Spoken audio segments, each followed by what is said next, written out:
નમસ્કાર. રાજકોટ સિવિલ હોસ્પિટલમાં થેલેસેમિયાગ્રસ્ત બાળકો માટે જરૂરી ઇન્જેક્શન અને દવાઓ ઉપલબ્ધ ન હોવાની ગંભીર ફરિયાદ સામે આવી. દવાઓના અભાવે સારવારમાં મુશ્કેલી પડતા થેલેસેમિયાગ્રસ્ત બાળકો તેમના પરિવારજનો સાથે સિવિલ હોસ્પિટલના સુપ્રિન્ટેન્ડન્ટને મળ્યા હતા, જ્યાં તેમને ગાંધીનગર ખાતે રજૂઆત કરવા જણાવવામાં આવ્યું.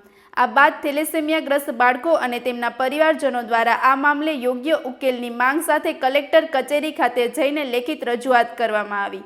વધુ સમાચાર માટે જોડાયેલા રહો. RP Gujarat news, Rajkot. મહાદેવહર, મારું નામ છે હિરેન નાનકરામ મંગલાણી. હું થેલેસેમિયા મેજર પેશન્ટ છું. શું કહેશો? થેલેસેમિયા ગ્રસ્ત છો આપ, કેટલી ઉંમર છે અને ઇન્જેક્શન આપના માટે અછત છે? મારી ઉંમર 29 વર્ષ છે રનિંગ. છેલ્લા 4 વર્ષનો તો ત્યારથી હું બ્લડ ને એ બધી કામ ચડાવું છું. હવે આપણે સિવિલ હોસ્પિટલમાં થેલેસેમિયાની દવાઓ નથી. એમાં કેલ્પર જે દવા આવે છે એ બહારથી પરચેસ કરવી પડે છે, તો એ સિવિલમાંથી ફ્રીમાં આપે છે. તો એ ક્યારેક હોય છે, ક્યારેક નથી હોતી. અને અમુક દવાઓ જે અવેલેબલ છે એ એવી છે કે જે છોકરાઓને માફક નથી આવતી. ને એક ઇન્જેક્શન આવે છે ડેસ્ફરાલ કરીને, એ મેડ ઇન જર્મનીના આવે છે. એ છેલ્લા 2.5 વર્ષથી છે નહીં, જેથી કરીને છોકરાઓને ભૂલકાઓને બહુ જ હેરાનગતિને બહુ તકલીફનો સામનો કરવો પડે છે. આ જે ઇન્જેક્શન છે કેટલા રૂપિયાનું અંદાજે આવતું હોય છે? ઇન્જેક્શન 316 રૂપિયાનો એક વાયલ આવે છે. એવા કોઈક રોજના 2 લેતા હોય, કોઈ રોજના 1 લેતા હોય. તો આજે મધ્યમ વર્ગના વ્યક્તિઓ પરચેસ ન કરી શકે, તો એમને દુઃખી થઈને પોતાના છોકરાને ભગવાન ભરોસે છોડી દેવું પડે છે. જે આમ સરકાર શ્રી માટે બહુ આપણા માટે આમ સરસજનક વાત કહેવાય. સિવિલ હોસ્પિટલ ગયા સુપ્રિન્ટેન્ડન્ટને મળ્યા, ત્યાંથી શું કહેવાય? સિવિલ સુપ્રિન્ટેન્ડન્ટ મેડમને અમે ઘણી વાર મળ્યા, રજૂઆતો કરી. તો છેલ્લે મેડમ પાસેથી અમે એવું જવાબ મળ્યું કે ભાઈ તમે ગાંધીનગરમાં રજૂઆત કરો, અમારી પાસે એવી કોઈ સત્તા નથી કે અમે આ બધું કરી શકીએ. તો મારે સરકારશ્રીને એક વિનંતી છે, પહેલાં તો હાથ જોડીને, કે તમે એને સિવિલ રાજકોટ સિવિલને એટલી સત્તા આપો જેથી કરીને એને દવાઓ પરચેસ કરી શકે અમારા માટે. જી, મારું નામ છે કલ્પેશ ગમારા. આજરોજ સિવિલ થેલેસેમિયા સોસાયટી અને બરાબર ફાઉન્ડેશન કલેક્ટરશ્રીને રજૂઆત કરવા આવેલો છે કે આ બાળકોને જે હાલમાં જે દવા લેવી પડે છે થેલેસેમિયા મેજર બાળકોને, એ દવાઓ સિવિલમાં ઉપલબ્ધ હોતી નથી. અને સિવિલમાં જે બાળકોને ઇન્જેક્શન લેવાનો છે ફેરેટીન ઘટાડવાનો ડેસ્પરાલ, એ ઇન્જેક્શન છેલ્લા પૂર્ણ 3 વર્ષથી સિવિલમાં અવેલેબલ નથી. અને સાથે સાથે જોવા જઈએ તો અમુક જે દવાઓ છે જે સિવિલ પૈસા બચાવવાના માટે જે દવાઓ લે છે તે દવાઓ અસર કરતી નથી. તેના કારણે દવા ચેન્જ કરવાની પણ રજૂઆત સિવિલ સુપ્રિન્ટેન્ડન્ટ મેડમને અમે 7 દિવસ પહેલા કરેલી હતી.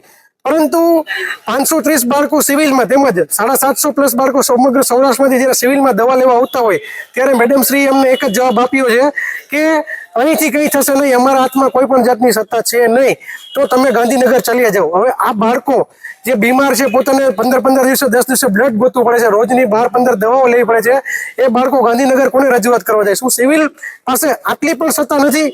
જેથી કરીને અમે લોકો આજરોજ કલેક્ટરશ્રીને રજૂઆત કરી છે કે આ બાબતે તેમને બાળકોને યોગ્ય ન્યાય મળે અને તેમને જે જરૂરિયાત છે, તેમની જે દવાઓની જે અછત પડે છે તે તેમની પૂરી થાય એ બાબતે અમે કલેક્ટરશ્રીને રજૂઆત કરવા આવીએ છીએ. એ દુઃખની વાત કહેવાય કે આવડી મોટી સિવિલ હોસ્પિટલમાં ઇન્જેક્શન નથી. જી, દુઃખની વાત છે કે 750 બાળકા જે જીવન મરણ વચ્ચે જે ઝોલા ખાઈ રહેતા હોય છે, જેનું જીવન જ દોડધામ ને દવાઓનું છે, તેના દવાઓ અવેલેબલ પૂર્ણ 3 વર્ષથી ડેસ્પરાલ જે ઇન્જેક્શન છે તે સિવિલમાં નથી અને જે દવાઓ છે તે પણ અવેલેબલ હોતી નથી. તો ખૂબ જ દુઃખની વાત છે.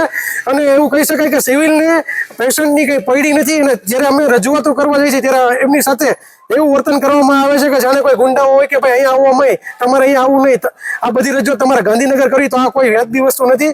સરકારે આનું ધ્યાન દોરવું જોઈએ. સિવિલ હોસ્પિટલના સુપ્રિન્ટેન્ડન્ટને મળ્યા, એના દ્વારા શું તમને જવાબ દેવા? એમના દ્વારા અમને સ્પષ્ટ ભાષામાં જવાબ દેવામાં આવ્યો કે એક પણ જાતની સત્તા અમારી નથી. ફક્ત દવાઓ ચેન્જ કરવાની અથવા તો દવાઓનો સ્ટોક રાખવાની સત્તા પણ શું સિવિલ પાસે નથી? એમને એવું જ કહેવામાં આવ્યું કે તમે અહીં અમારી પાસે કોઈ રજૂઆત કરવા ન આવો, તમે અહીંયા શું કામ આવ્યા? તમારે રજૂઆત કરવી હોય તો ગાંધીનગર જાઓ, આવું અમને સ્પષ્ટ શબ્દોમાં કહેવામાં આવેલું હતું. ઇન્જેક્શન નથી એ બારામાં એને કાંઈ કીધું કે કાંઈ પણ? એમને શુદ્ધ ચોખ્ખી એક જ વસ્તુ કીધી છે કે અહીં કંઈ આવું નહીં, તમારે કંઈ પણ રજૂઆત હોય તો ગાંધીનગર જાઓ, અમરાવતીમાં કોઈ સત્તા નથી. તો સરકારને એ જ અમારી રિક્વેસ્ટ છે કે તમે સિવિલને કોઈ પણ જાતની સત્તા નથી આપી તો આપો. આ બાળકો હેરાન થઈ રહ્યા છે, એમને લોહી ગોતવાનું સાથે સાથે દવાઓ પણ નથી મળતી, એમનું જીવન એમનું સ્વાસ્થ્ય બગડતું જઈ રહ્યું છે, એમના લીવર એમના હાર્ટ ઉપર જે છે ફેરેટીન જમા થઈ રહ્યું છે. તો જલ્દીથી એમનો ન્યાય નહીં આવે તો બાળકોની તબિયત વધુ બગડવાની શક્યતાઓ રહેલી છે. ઇન્જેક્શન જે છે કેટલા દિવસ છે દેવામાં આવે છે? ઇન્જેક્શન જે છે ડેઈલી લેવાના હોય છે. જેમનું ફેરેટીન લેવલ વધારે હોય એમને ડેઈલીના 1 કે 2 ઇન્જેક્શન લેવાના હોય છે. તે 14 થી 15 કલાક હોય છે. ત્યાર ઉપરાંત રોજની 12 થી 15 દવાઓ લેવાની હોય છે. તો એમનું જે સ્વાસ્થ્ય છે એ સારું રહે. અને જો આ દવાઓ કે ઇન્જેક્શન ન મળે તો એના સ્વાસ્થ્ય અને એમના જીવન ઉપર જોખમ મંડળતું રહે છે. ફક્ત સિવિલમાં ઇન્જેક્શન નથી કે દવાઓ પણ નથી? ઇન્જેક્શન તો છેલ્લા પૂરા 3 વર્ષથી નથી, પણ દવાઓ પણ અવ્યવસ્થિત છે. માનો કે 2 મહિના હોય પછી પાછા 2 મહિના નથી હોય, એટલે કે દવાઓનો સ્ટોક પણ અવ્યવસ્થિત છે. સાથે જે દવા લે છે એવી લે છે કે જે દવાઓ બાળકોને માફક નથી આવતી, જે દવાઓ બાળકોને ઉલટી કરાવે છે. સેમ કંપનીની સેમ દવા બીજી કંપનીની લેવામાં જો બાળકોને દવા માફક આવે છે તો આ લોકો દવાની કંપની પણ ચેન્જ નથી કરી શકતા.